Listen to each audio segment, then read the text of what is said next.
ଆଚ୍ଛା, ଆସନ୍ତୁ ସିଧାସଳଖ ଆଜିର ହିଁ ବିଶ୍ଳେଷଣକୁ ଯିବା। ଏହି 3D ଆନିମେସନ୍ ମାଧ୍ୟମରେ ଆମେ ଏକ ଅତ୍ୟନ୍ତ ଗଭୀର ଜୀବନ ଶିକ୍ଷା ବିଷୟ ଆଲୋଚନା କରିବା। ଏହା ଏକ ଐତିହାସିକ ଘଟଣା ଉପରେ ଆଧାରିତ, ଯାହା ସମ୍ରାଟ ଶ୍ରେଣିକ ଏବଂ ଭଗବାନ ବୁଦ୍ଧଙ୍କ ମଧ୍ୟରେ ମାନସିକ ଶାନ୍ତିର ପ୍ରକୃତ ଉତ୍ସକୁ ନେଇ ହୋଇଥିଲା। ଏମିତି ଏକ ଜୀବନ ଦର୍ଶନ ଯାହା ଆଜିର ଏହି ବସ୍ତୁବାଦୀ ଯୁଗରେ ଆହୁରି ଅଧିକ ପ୍ରାସଙ୍ଗିକ ହୋଇଯାଇଛି। ଏବେ ଟିକେ ଭାବନ୍ତୁ ତା, ଗୋଟିଏ ପଟେ ଚମକୁଥିବା ସ୍ୱର୍ଣ୍ଣ ମୁଦ୍ରା ଆଉ ଅନ୍ୟ ପଟେ ଏକ ସାଧାରଣ କାଠପାତ୍ର। ଏହା କେବଳ ଏକ ଦୃଶ୍ୟ ନୁହେଁ, ବରଂ ଏହା ଭିତରେ ଲୁଚି ରହିଛି ଏକ ବହୁତ ବଡ଼ ରହସ୍ୟ। ସବୁକିଛି ଥାଇ ବି ମଣିଷ କାହିଁକି ଏତେ ଅଶାନ୍ତ ରହେ, ଅଥଚ କିଛି ନଥାଇ ବି କେହି କେମିତି ଏତେ ଖୁସି ରହିପାରେ? ଠିକ୍ ଏହି ପ୍ରଶ୍ନର ଉତ୍ତର ଖୋଜିବା ପାଇଁ ହିଁ ସେହି ପ୍ରାଚୀନ ସମ୍ରାଟ ସମୟର ସବୁଠାରୁ ଜ୍ଞାନୀ ମହାପୁରୁଷଙ୍କ ପାଖକୁ ଯାଇଥିଲେ। ବିଭାଗ 1 ସମ୍ରାଟ ଶ୍ରେଣିକଙ୍କ ଗଭୀର ପର୍ଯ୍ୟବେକ୍ଷଣ। ଆସନ୍ତୁ ଆଗକୁ ବଢ଼ିବା। କାହାଣୀଟି ଆରମ୍ଭ ହେଉଛି ସମ୍ରାଟ ଶ୍ରେଣିକଙ୍କଠାରୁ। କ୍ଷମତା ଆଉ ଐଶ୍ୱର୍ଯ୍ୟରେ ଭରପୁର ଜଣେ ରାଜା ଅତି ସମ୍ମାନର ସହ ଭଗବାନ ବୁଦ୍ଧଙ୍କ ଆଗରେ ନତମସ୍ତକ ହୋଇ ସେହି ଜଟିଳ ସମସ୍ୟାଟି ଉପସ୍ଥାପନ କରୁଛନ୍ତି।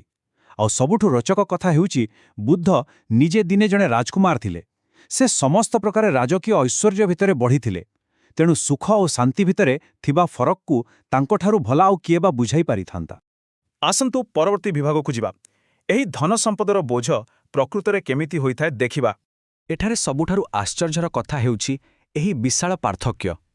ଗୋଟିଏ ପଟେ ଶାରୀରିକ ସୁଖ ପାଇଁ ସବୁକିଛି ଉପଲବ୍ଧ ଅଛି, ମନପସନ୍ଦର ଖାଦ୍ୟ, ବିରାଟ ରାଜପ୍ରସାଦ ଆଉ ସେବା ପାଇଁ ଅଗଣିତ ଲୋକ। କିନ୍ତୁ ଅନ୍ୟପଟେ ସେମାନେ ପ୍ରକୃତିରେ ଖୁସି ଅଛନ୍ତି କି? ବିଲକୁଲ ନୁହେଁ। ଏତେ ସବୁ ସୁବିଧା ସତ୍ତ୍ୱେ ମନ ଭିତରେ ଏକ ଅଜବ ଶୂନ୍ୟତା ଆଉ ଅଶାନ୍ତି ଭରି ରହିଛି। ଏହାର ଅର୍ଥ କେବଳ ଭୌତିକ ସୁଖ ଆମକୁ କେବେ ହେଲେ ପ୍ରକୃତ ଶାନ୍ତି ଦେଇପାରିବ ନାହିଁ। ଏବେ ବିଭାଗ 3 ଭିକ୍ଷୁମାନଙ୍କର ଶାନ୍ତି ଓ ପ୍ରସନ୍ନତା। ସମ୍ରାଟଙ୍କୁ ଯେଉଁ କଥାଟି ବାନ୍ଧି ରଖିଥିଲା, ତାହା ହେଉଛି ଏହି ବିରୋଧାଭାସ। ଟିକେ ଲକ୍ଷ୍ୟ କରନ୍ତୁ, ଏହି ଭିକ୍ଷୁମାନେ ଖାଲି ପାଦରେ ଚାଲୁଛନ୍ତି, ଭିକ୍ଷା ମାଗି ଚାଲୁଛନ୍ତି ଏବଂ ରାତିରେ ଗଛମୂଳେ ଶୋଉଛନ୍ତି। ଏହା କେତେ କଷ୍ଟକର ଅବସ୍ଥା ସତରେ।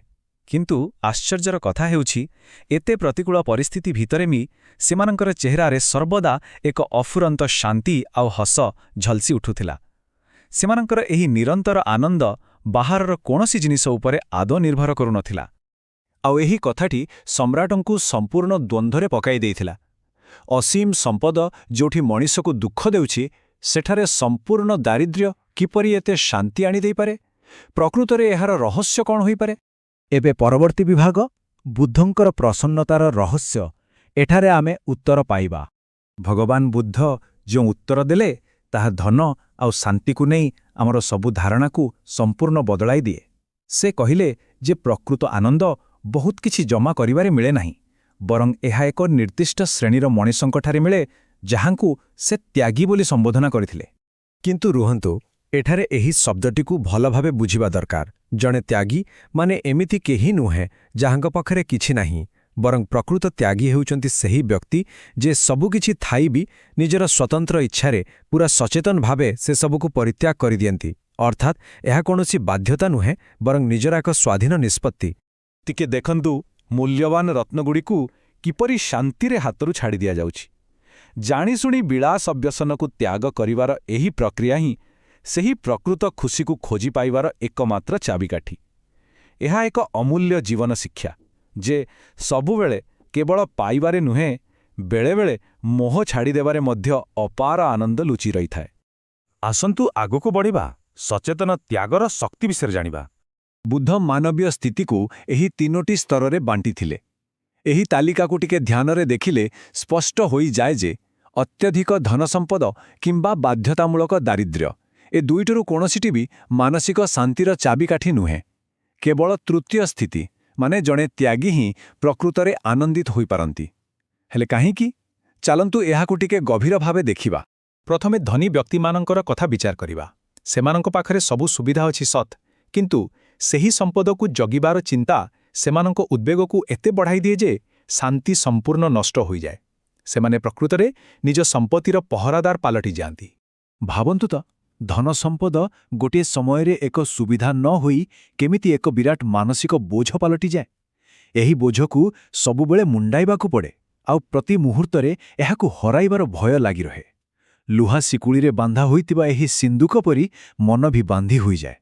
ଏମିତି ପରିସ୍ଥିତିରେ ଜଣେ ଖୁସି ରହିବ ବା କେମିତି? ଏବେ ସ୍ପେକ୍ଟ୍ରମର ଅନ୍ୟ ପଟଟି ଦେଖିବା। ଯେଉଁମାନେ ବାଧ୍ୟତାମୂଳକ ଭାବେ ଅଭାବଗ୍ରସ୍ତ ବା ଗରିବ, ସେମାନେ ମଧ୍ୟ ଖୁସି ରହିପାରନ୍ତି ନାହିଁ, କାରଣ ସେମାନଙ୍କ ପାଖରେ ସ୍ୱେଚ୍ଛାକୃତ ଭାବେ ଛାଡ଼ିବାକୁ କିଛି ନଥାଏ। ଏହି ଦାରିଦ୍ର୍ୟର ଚାପ ଆଉ ଅଭାବ ଜଣେ ମଣିଷର ଆତ୍ମିକ ଶକ୍ତି ଆଉ ମନୋବଳକୁ ସମ୍ପୂର୍ଣ୍ଣ ରୂପେ ଭାଙ୍ଗିଦିଏ। ତେଣୁ ସେମାନଙ୍କୁ ପ୍ରକୃତ ତ୍ୟାଗୀ ବୋଲି ଆଦୌ କୁହାଯାଇପାରିବ ନାହିଁ। ଆଉ ବର୍ତ୍ତମାନ ସବୁଠୁ ଗୁରୁତ୍ୱପୂର୍ଣ୍ଣ କଥା, ଜଣେ ତ୍ୟାଗୀ କାହିଁକି ଏତେ ଆନନ୍ଦରେ ରହନ୍ତି? କାରଣ ତାଙ୍କର ଏହି ତ୍ୟାଗ ହେଉଛି ତାଙ୍କ ନିଜର ଏକ ସ୍ୱାଧୀନ ନିଷ୍ପତ୍ତି। କୌଣସି ବାଧ୍ୟ ବାଧକତାରେ ନୁହେଁ, ବରଂ ନିଜ ଆନ୍ତରିକ ଇଚ୍ଛାରେ ସେ ଉପଭୋଗ ବଦଳରେ ତ୍ୟାଗକୁ ବାଛିଥାନ୍ତି। ଏହି ମୁକ୍ତିର ଅନୁଭବ ହିଁ ତାଙ୍କ ମାନସିକ ଶାନ୍ତିର ପ୍ରକୃତ କାରଣ। ପ୍ରକୃତ ମାନସିକ ଶାନ୍ତି କେବଳ ସେତିକିବେଳେ ଆସେ ଯେତେବେଳେ ବସ୍ତୁ ଉପଭୋଗ କରିବାର ଲାଳସାକୁ ଆମେ ଇଚ୍ଛାକୃତ ଭାବେ ପଛରେ ପକାଇଦିଉ। ସତ କହିବାକୁ ଗଲେ ଏହା ଏମିତି ଏକ ଆଲୋକିତ ଆନନ୍ଦ ଯାହା ଆଗରେ ସୁନା, ରୂପା ବା ମଣିମୁକ୍ତା ସବୁକିଛି ଫିକା ପଡ଼ିଯାଏ। ଏହି ଗୋଟିଏ ଗଛର ଶାନ୍ତ ପରିବେଶ ଭଳି ମନ ବି ସମ୍ପୂର୍ଣ୍ଣ ସ୍ଥିର ହୋଇଯାଏ। ତେବେ ଭଗବାନ ବୁଦ୍ଧ ଏବଂ ସମ୍ରାଟ ଶ୍ରେଣିକଙ୍କର ଏହି ପ୍ରାଚୀନ ଆଲୋଚନା ଆଜି ମଧ୍ୟ ଆମକୁ ଏକ ବହୁତ ବଡ଼ ପ୍ରଶ୍ନ ପଚାରୁଛି। କ'ଣ ଆମର ଏହି ଅସୀମ ସମ୍ପଦ ଜମା କରିବାର ଅନ୍ଧ ଦୌଡ଼ ପ୍ରକୃତରେ ଆମକୁ ଶାନ୍ତି ଦେଉଛି, ନା ଏହା ଆମକୁ ପ୍ରକୃତ ଖୁସିଠାରୁ ବହୁ ଦୂରକୁ ନେଇଯାଉଛି? ଆମେ ପ୍ରକୃତରେ କ'ଣ ଖୋଜୁଛୁ ଆଉ କେଉଁ ମୂଲ୍ୟରେ? ଆଜିର ଏହି ଜୀବନ ଶିକ୍ଷା ବିଷୟରେ ଟିକେ ନିଶ୍ଚୟ ଚିନ୍ତା କରିବେ। ଆଜିର ବିଶ୍ଳେଷଣରେ ଏତିକି।